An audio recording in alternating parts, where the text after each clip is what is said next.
Welcome to our channel. Today we how to log into Wells Fargo app on Android fast access step by step clearly. Open the Wells Fargo app on your Android device.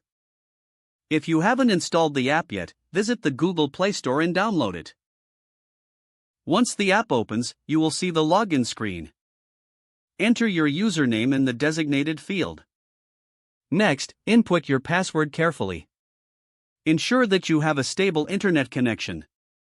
After filling in your credentials, tap the Login button. If your login details are correct, you will be taken to your account dashboard. In case you've forgotten your username or password, click on the respective link below the login fields. Follow the prompts to reset your information. For faster future access, consider enabling the biometric login feature if your device supports it. You can do this by following the in-app instructions after your initial login. Now you are all set to manage your banking needs directly from your Android device. Remember to log out after your session for added security. If the page does not load, refresh the browser or try again in a private or incognito window.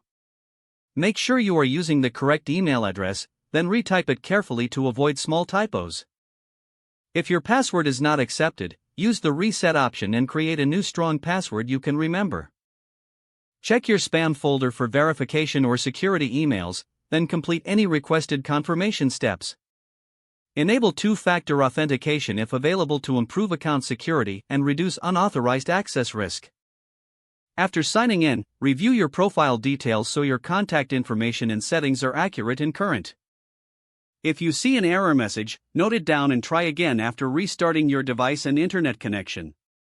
Log out when you finish, especially on shared devices, to keep your account and payment information secure. If the page does not load, refresh the browser or try again in a private or incognito window. Make sure you are using the correct email address, then retype it carefully to avoid small typos.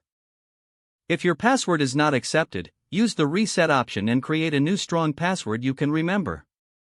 Check your spam folder for verification or security emails, then complete any requested confirmation steps. Enable two-factor authentication if available to improve account security and reduce unauthorized access risk. After signing in, review your profile details so your contact information and settings are accurate and current. Don't forget to like this video and subscribe to our channel for more step-by-step tech guides.